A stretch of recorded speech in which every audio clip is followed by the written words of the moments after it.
সভাপতি আমার অত্যন্ত শ্রদ্ধেয় বাংলাদেশের বরেণ্য আলোচক হাকিমুল্লাহ সাল্লামা মুশতাকুর নবী কাসিম হাফিজাল্লাহ আমাকে বলেছেন যে আমার সময় হলো আনলিমিটেড। তা আমিও মুরব্বীরা এখানে উপস্থিত হয়েছেন, আনলিমিটেড কথা বলবো না, আমি 5-7 মিনিটের ভিতর আমার আলোচনা শেষ করব। যে সংগঠন নিয়ে আমরা কথা বলছি সে সংগঠন হলো হিজবুত তাওহীদ।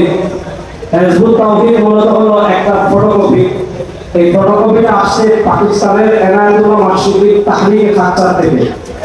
এনায়েতুল্লাহ মাসিকি যখন তাহরিকে খাচ্চার প্রতিষ্ঠা করেন, তাহরিকে খাচ্চার প্রতিষ্ঠা করার পর এনায়েতুল্লাহ মাসিকি কিছু কিতাব লিখে আত্মাজকিরা লিখেছে। তার একটা কিতাব আমাদের কাছে আছে, মৌলভী কা গলত মাযহাব একটা কিতাব, আর অসংখ্য কিতাব লিখেছে। যে কিতাবের পাতায় পাতায় পাতায় পাতায় পাতায় পাতায় কোরআন বিরোধী, ইসলাম বিরোধী, দ্বীন বিরোধী, শরিয়া বিরোধী কথা ছিল। আমাদের আগামী নবম মুফতি মুহাম্মদ শফি রাহিমাহুল্লাহ তার সকল কুফরি বিষয়গুলো জমা করে এনায়েতুল্লাহ মাসিকির কাছে চিঠি লিখেছিলেন যে তোমার এই বক্তব্যগুলো তুমি ব্যাখ্যা করো অথবা তুমি এই শিরিক কুফরি বক্তব্যগুলোকে প্রত্যাহার করো। এনায়েতুল্লাহ মাসিকি তখন প্রত্যাহার করেনি, ভুলও স্বীকার করেনি। তখন জমিয়তে উলামা হিন্দের একটা কনফারেন্স হয়েছিল, সেই কনফারেন্সে ইমামুল হাসান কাশমীরি রাহিমাহুল্লাহ ছিলেন। কাশমীরি রাহিমাহুল্লাহ ফতোয়া দিয়েছেন, শেখুল আরবি ওয়াল আজম শেখ হুসাইন আহমদ মাদানী রাহিমাহুল্লাহ ফতোয়া দিয়েছেন, হাকিমুল আজম আশরাফি থানভী ফতোয়া দিয়েছেন, মুফতিউল হিন্দ মুফতি কিফায়াতুল্লাহ রাহিমাহুল্লাহ ফতোয়া দিয়েছেন। শুধু দেওবন্দি গণনা আলেমরা না, বেরলভী গণনা আলেমরা ফতোয়া প্রকাশ করেছিলেন। শুধু বেরলভী গণনা না, আফগানিস্তানের উলামায়ে কেরাম ফতোয়া প্রকাশ করেছিলেন। শুধু আফগানিস্তানের উলামায়ে কেরাম না, মিশরের উলামায়ে কেরামের কাছে এনায়েতুল্লাহ মাসিকির বক্তব্যগুলো পেশ করা হয়েছিল। সব পৃথিবীর বক্তব্য ফতোয়া দিয়েছেন যে এনায়েতুল্লাহ মাসিকিকে বিষয়গুলো বলেছেন লিখেছে, এই বিষয়গুলো যারা বিশ্বাস করবে, ধারণ করবে, ইসলামে থাকার কোনো সুযোগ নাই, সাথে সাথে ইসলাম থেকে হয়ে যাবে। ওই এনায়েতুল্লাহ মাসিকির শিষ্য ছিল পাকিস্তান বন্দি। পাকিস্তান বন্দি তার নিজের কোনো গবেষণা নেই। সে কি করেছে, ওই এনায়েতুল্লাহ মাসিকির আত্মার সেবা থেকে এনায়েতুল্লাহ মাসিকের মৌলভী কা গলত মাযহাব এই সকল বই থেকে কপি পেস্ট করেছে, যা বই লিখেছে এগুলাই যোগ করেছে। আমি দুটো প্রথমে আকীদা বলি, তারপর হিজবুত তাওহীদকে নিষিদ্ধ করার কথা কেন সেটা একটু যুক্তি দিয়ে আলোচনা শেষ করব। হিজবুত তাওহীদের সবচেয়ে ভয়ঙ্কর যে জঘন্য আকীদা সেটা হলো, হিজবুত তাওহীদের কথা হলো রাসূলুল্লাহ সাল্লাল্লাহু আলাইহি ওয়াসাল্লাম ইসলাম বিকৃত হয়ে গিয়েছিল। ইসলাম বলে পৃথিবীতে 1400 বছর আর কিছু ছিল না, মুমিন মুসলিম বলে পৃথিবীতে আর কেউ ছিল না। ওই 1400 বছরের যা ছিল সব নকল ইসলাম। আর 1400 বছর পরে ইলহামের মাধ্যমে, মুজিজার মাধ্যমে পাকিস্তান পন্নী ওই মরা ইসলামকে আবার জিন্দা করছে। এই বইয়ের নাম হলো ইসলামের প্রকৃত রূপরেখা।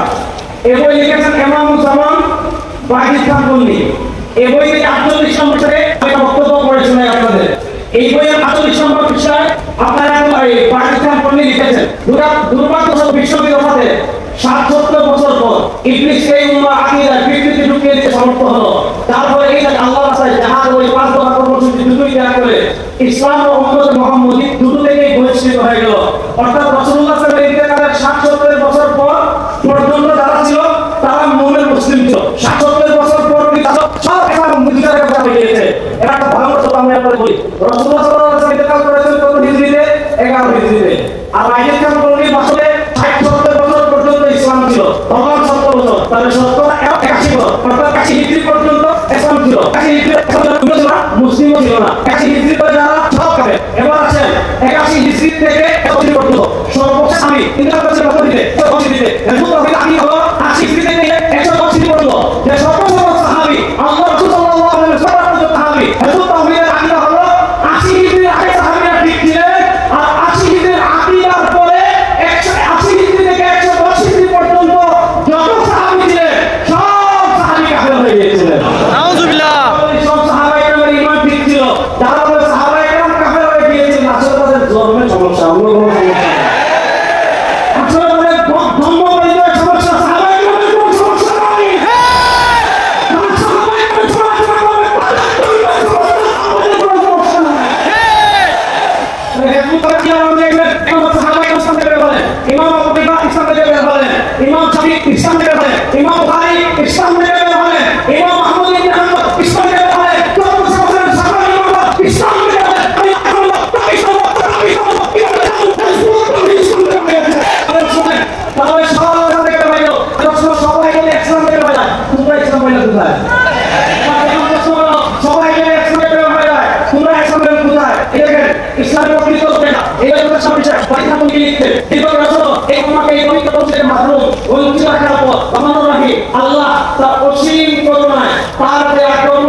পরিচয় ইলহামের মাধ্যমে আমাকে জানতে হবে।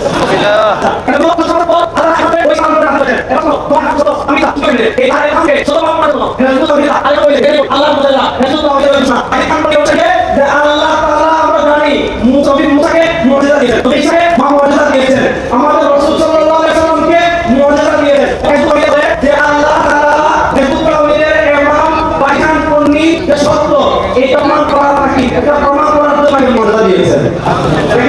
আমি এটাকে লক্ষ্য করতে পারলাম আল্লাহ দেওয়া মানে এই সময় আপনি না বিক্রি করতে হবে এটা বলা কি অবশ্যই কথা আল্লাহকে কালমা তারপর একটা আল্লাহ থেকে কপিটা সম্পর্কে সেটি আল্লাহ দেওয়া প্রকৃতির ইসলাম নয় বরং প্রকৃতির ইসলামের সম্পূর্ণ বিপরীত। আলহামদুলিল্লাহ এখন তাদের ইসলামের শব্দ লিখতে তাই গত 2 ফেব্রুয়ারি তারা আটকে ইমামকে সফাই করার জন্য আল্লাহ নিজে 10 মিনিট 9 সেকেন্ডের মধ্যে অন্তত 8টি মুজিজা সংঘটিত করলেন। এখন আপনি বলতে পারেন যে আল্লাহ তাআলা এমন 8টি মুজিজা কি সময় বলেন 8টা মুজিজা বলতাম না শুধু একটা মুজিজা করেছিলেন। মুজিজা নাম্বার 1 রাসূল তাহমিদের ইমাম মোহাম্মদ আজিজ খান পন্নী আদাবাড়ি একটা বিল্ডিং এর উপর বক্তৃতা দিচ্ছিলেন। ওই দিনে আমি বক্তৃতা দিয়েছেন 14 মিনিট বক্তৃতা দিয়েছেন। এই 14 মিনিট এক নম্বর মর্যাদা এমন ধরনের ভাষা বা মুখ থেকে চারিদিকে উত্তর নিরবস্থতা নেমে এলো। মনে হচ্ছিল পৃথিবীর সমস্ত শব্দ থেমে গিয়েছে, কোথাও সামান্য শব্দ নেই। অর্থাৎ এক নম্বর মর্যাদা ইমামুজ্জামান বক্তৃতা দেওয়ার আগে মানুষ কথাবার্তা বলছিল। ইমামুজ্জামান যখন বক্তৃতা দেওয়া শুরু করেছে তখন পরিবেশ একেবারে চুপ দেখছে। এটা এক নম্বর মর্যাদা। এরকম মর্যাদা আমাদের কাছে ঠিক আছে। এরকম মর্যাদা এখানে আমি বক্তৃতা করি পরিবেশ একদম চুপ আওয়াজ নাই। মর্যাদা কি তামাশা মর্যাদা এমন কথা আলো একটু আনন্দ আমাদের সেই অবস্থা সত্য সমস্ত খুব খেয়াল করে দেওয়া হতো কারণ সাউন্ড সিস্টেমে অনেক পুরানো কিন্তু এমন কথা বলার সামান্য আগে হঠাৎ আবিষ্কারের শব্দে একদম পরিষ্কার হয়ে গেছে। ডায়লগ মুরাক্কাব আচ্ছা বলেন এটাকে মর্যাদা তামাশা তামাশা।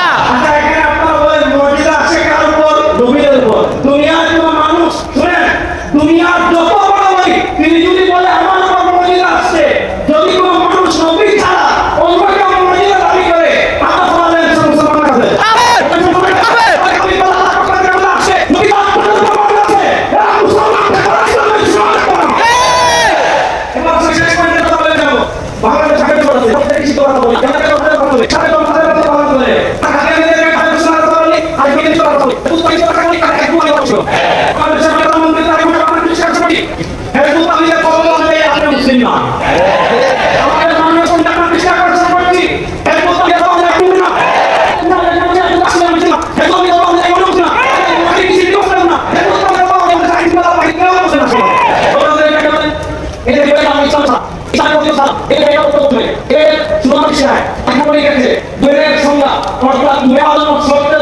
আল্লাহ ইমানের সঙ্গে হাত যুক্ত করেছেন। কালিমা শারিয়ার বিধায় জিহাদের কালকে সকল সংগ্রামী কাজ করে দিয়েছেন। জিহাদ ত্যাগ করলে দুনিয়া সংগ্রাম নদী খাবে না, আর দুনিয়া সংগ্রাম করে না থাকে অবশ্যই পঞ্চায়েত কিংবা খাবে। অর্থাৎ বাইরে ধ্যান করলে তারা দেখা করে না থাকে, তারা মুমিন না। এই আয়াত প্রতি গর্ব অনুযায়ী সবার আগে খাতে বলে এমন জামান সেলিম। ঠিক কথা বলে সেলিম কথা বলে না, সেলিম বলতে কথা বলে না, এই তো তাবিদের কোন সদস্য কথা দেখা বলে না, এটা সব ধারা বলে ধারা বলে না, এই কথা মুখে হবে আমাদের সবার সম্পর্কে হবে তোমাদের বলা অনুযায়ী আমাদের শাসনের সব লোক হবে প্রশ্ন হলো আমাদের আমরা যদি কেমিক্যাল করে তবে তুমি শোনা না বের হবে না তবে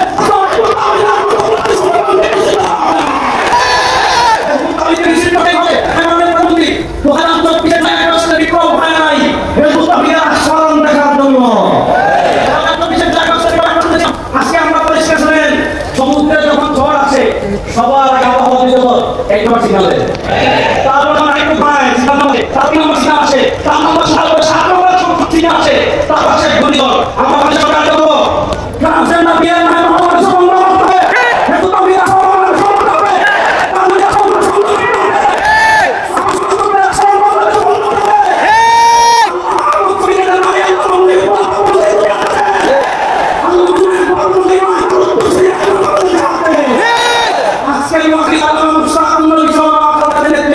সিগন্যাল নাম্বার 1 তারপরে আমরা সিগন্যাল নাম্বার 2 তারপর সিগন্যাল নাম্বার 3 রাসূল করিম সাল্লাল্লাহু আলাইহি ওয়াসাল্লাম ইনশাআল্লাহ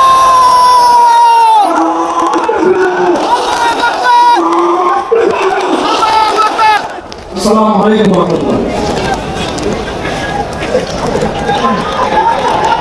উপস্থিতি আমাদের সবাই